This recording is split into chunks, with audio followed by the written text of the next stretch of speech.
Alright, what's up everybody? Welcome back to the channel. Today I'm going to show you how to make a cheap and easy suspension lift for a 2014 and up Yamaha Viking 700. Probably work on other models with the same suspension setup. It's very simple. You'll be able to make it with things that are probably already in your garage or already in your shop. You can buy a suspension lift for these things, but I would say, I think the ones I saw were 150 bucks, maybe, maybe more, some less, but we're gonna do this thing for probably $6 to $8 and a little bit of your time. Really easy deal here. You can do it with simple hand tools. You don't even have to take the wheels and tires off of it. So with that being said, here we go. And I'll show you what we're working with right here. All right, so basically, you're gonna make your own brackets. These are for the front right here. I've been running this lift for a while already. It works good. The suspension cycle's great. This thing will climb just about anything you point it at. I mean, that it should climb within reason, obviously. Basically, I used 3/16 steel plate. You use whatever you have. This is quite a bit thicker than the factory brackets, but this is what I had handy, so this is what I used. It works fine. You gotta remove your lower shock bolts to get them to move. And I'm gonna show you that. Remove this lower shock bolt right here, the mount bolt. That's where you're gonna install your brackets on all four corners. Easy to get to. You don't even have to take the wheels and tire off of it. It's pretty simple. Go around, hit them with a little penetrating oil, knock some of the dirt and crap off of them. Then you remove that. Let's see, I'll show you the brackets. All right, so it would seem simple enough that you would extend the bracket up 2 inches from bolt center to bolt center to achieve a 2-inch lift.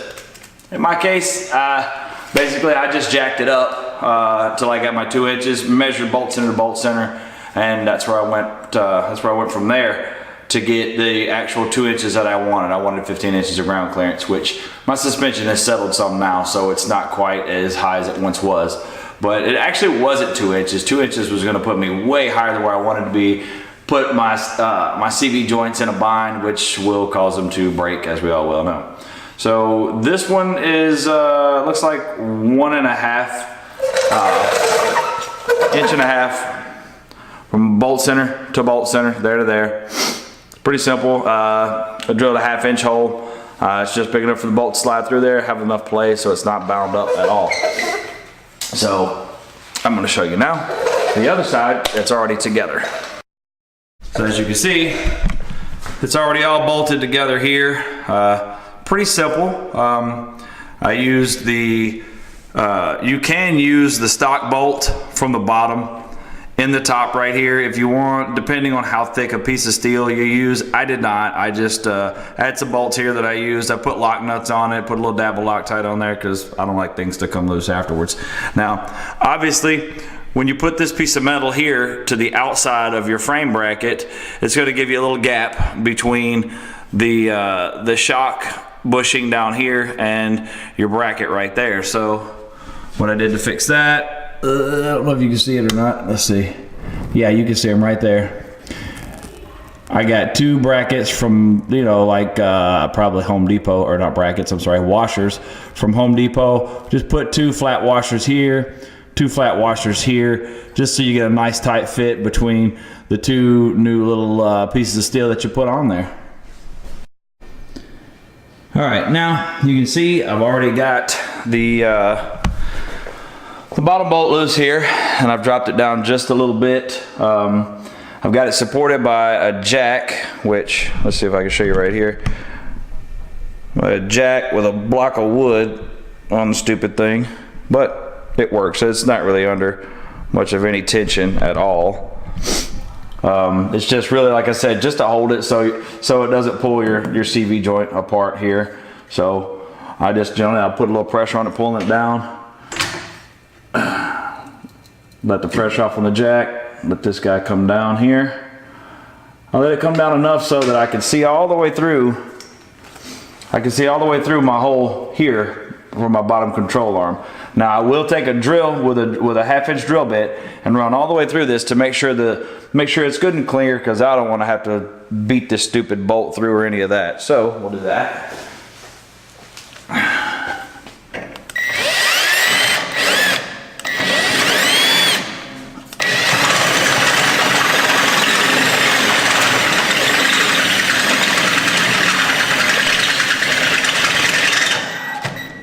There we go, about to push through now. I don't know why, it seems like the back side of this thing goes through really easy. The other side is a little bit tight, so it's why it's good to go ahead and run this bit through there. It's not a threaded hole or anything. I don't really know what the deal is there. It's got kind of like a little washer press to it there. I don't know, but it makes life a lot nicer than trying to actually sit there and beat a bolt through there and mess your threads up, and that just makes life ugly the whole way around. All right, now the bracket on the back side, I took a grinder and knocked it off smooth there. Kind of put an angle on it there. I don't know if you can see that in the camera there. You can see it's got a little angle. Smooth the edge of it off, because you do have this brake line right here. It shouldn't rub it, but it is just moderately possible, and I'm not taking a chance on this thing cutting a brake line just because I couldn't take a grinder in 2 seconds of my time to clean that up. So just take this guy, put him up here. This weld right here, where this factory bracket goes to the control arm, one or two of them I've seen, the weld is a little thicker than others. You can take like a little grinder or cut off wheel and just knock just a little bit off the edge of it there, so you sit up all nice and flush right here to get your bolt through. There's that one.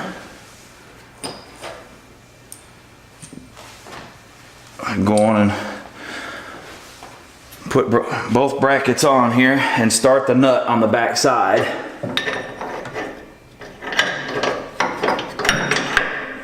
I hope if I put it on right.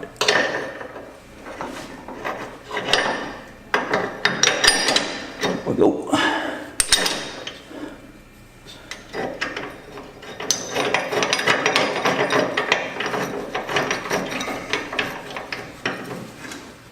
All right, there's that. Next up is the top side. So you can see when you try to let that down right there, that obviously it needs to come down some more, so our holes will line up. So I just loosen my jack up a touch here, let this thing slowly come down to me. No point being in a hurry here, you just have to jack it back up if you go too far. So all right, so about right there is good.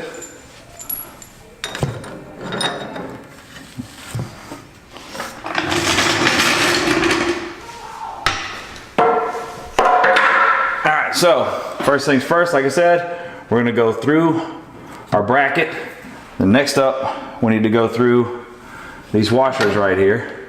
And I may have removed my jack a little earlier. It stayed in place. Let's see if I can just kind of, well, put my board back up here.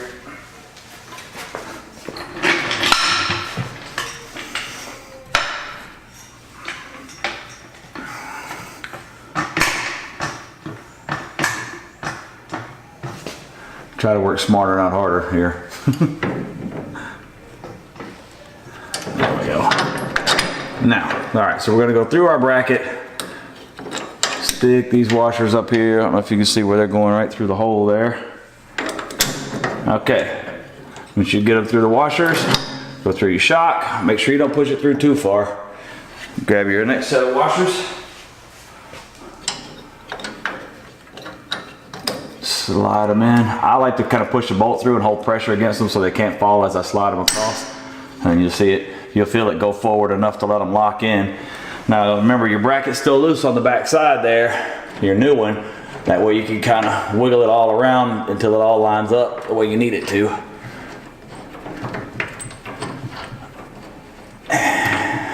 Where you at, dude? Oh, okay. Looks like my shock got turned a little bit here.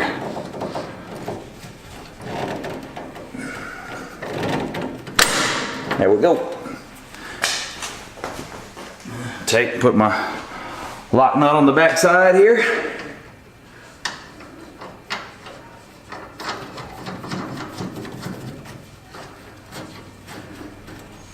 I'm going to remove my board and my jack.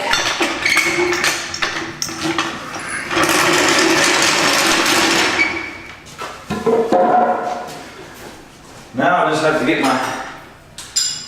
my impact, snug her up.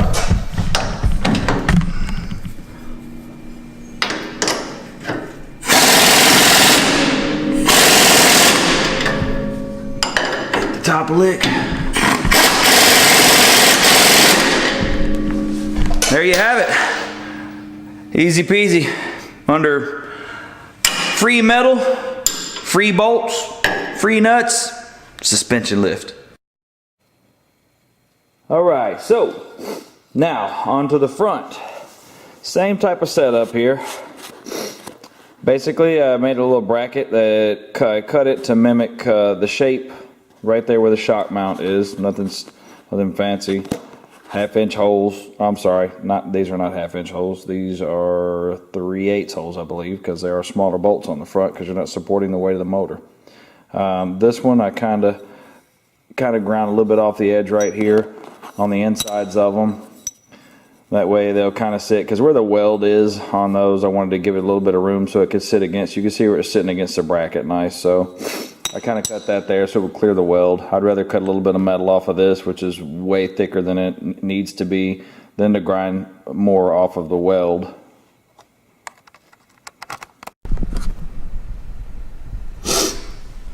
So got our bolts here, a little bit longer than factory, obviously. Like I said, lock nuts. I always use lock nuts, and I will use Loctite tool on top of that from time to time if I think I need it. So let's go up here and take a look at our front end and see what we got going on. You'll have to forgive my poor lighting here. I've still got to get some decent light in my shop. But here we are. You can see I've got the bottom bolt of the shock already loose. I've already jacked it up. Like I said, I've also cut it to fit the shape of the control arm. Let's see here. Get that up here so you can see it.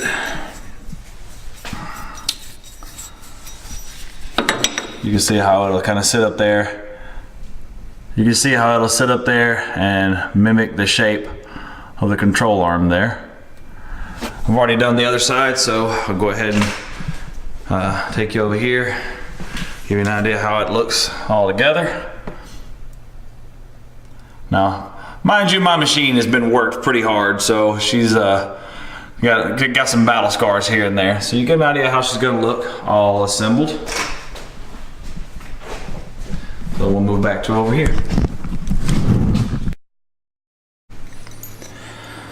All right, so same as the rear, you want to, you definitely want to support the bottom side of your control arm here. Let's pull that back a little bit so you can see. The bottom side of your control arm, because once you take this loose, your suspension could drop down, pull your CV joints apart. There again, big pain in the butt. Nobody wants that, especially not when it's very easily preventable. So for that, I will use my trusty piece of crap light. My trusty raggedy 2x4 that was laying in the scrap pile. And I'll roll my equally raggedy shop vac into place.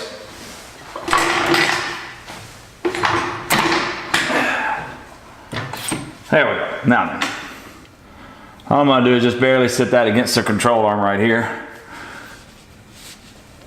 Let's see. Let's see. Let me get a little something, pry that dude out of there.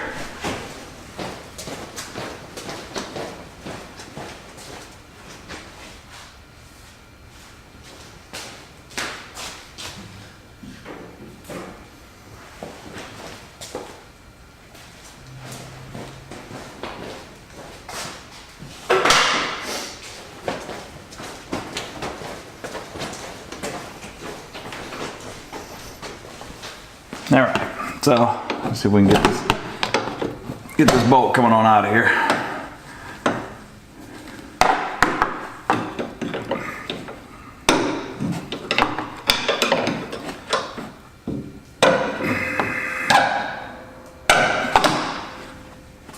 I think I got a little too much tension on it. I'll let him down a bit.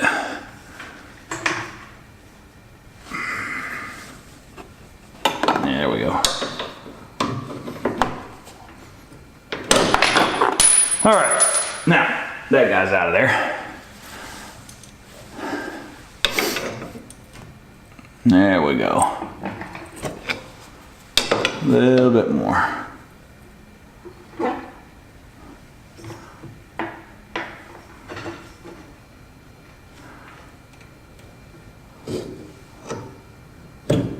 All right, now we are up and out of there. So you're gonna just push this thing up out of the way, get your shock up out of the way enough so that you can get your new bracket here. All right, that one's gonna go in the back. You see how that sits in there? It's not perfect, but it's good enough for what, you know, for what we're doing here. You don't have to drill any holes or anything. All right, that's gonna fit in there just like that. Now I matched the distance center to center on the holes with the rears. That way you lift it, the whole thing, the exact same amount. No point in changing that up. I'll go over here, get it slid over. I'm gonna grab my washer and my nut.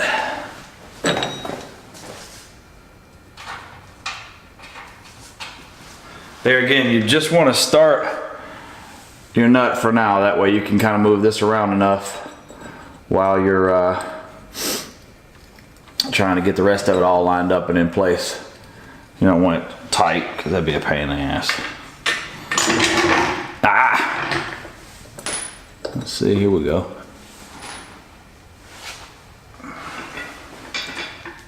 Need to get my other bolt here right quick.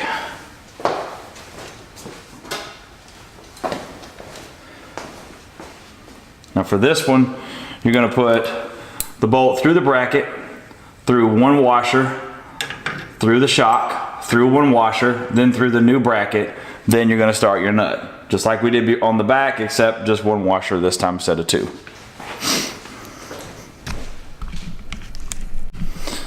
All right, so here we go.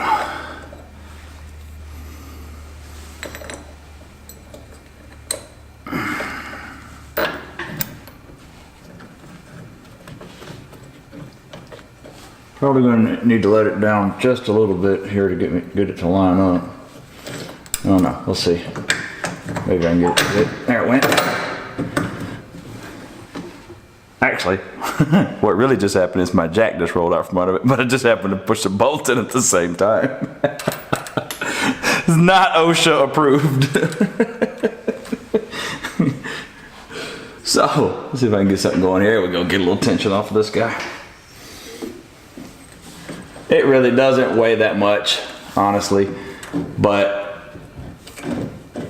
if you don't have a free hand, if you're not ready for it, it will clunk down with enough force that it can pull that CV joint apart, and it is a real pain in the nuts to get it to put back together, I assure you. When I was taking the motor out of mine, I had it happen to me, and it took me forever to put that stupid CV joint back together.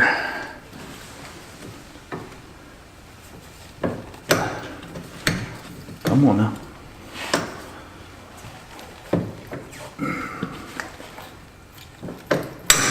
There we go. Well, just like that. So now what I'll do after this, I'll start my nut on the back. I'll tighten both of the nuts up. Now on the front, because this bracket does have kind of a weird shape and it's not supported really well, I'm gonna come over and I'm gonna put a small weld here and a small weld here, just to make sure that it doesn't try to roll at all, because the force is all coming through, especially with the leverage that we've added here. It could, I don't think it would ever move once it's all tight, but I know if I put a little weld here and here, it sure won't ever move. So there you go. That is the front on this thing. Like I said, pretty much the same as the back. You know, just mark these holes. I put them together when I drill them. That way, I clamp them together with vice grips when I drill them, or use a vise for your drill press. That way you drill the holes together, that way that lines up nice and everything. You don't want to have to be trying to waller holes out and all that. That's just a pain in the butt you don't need, and it's time consuming. So hope it was helpful. Hope it saves some of you some money. Like I said, it works great. I've used it for quite a while, and it works really well. It seems very simple, and it is very simple. Sometimes simple stuff works just like it's supposed to. If you do it at home, good luck. Hope it works out for you. See you in the next one.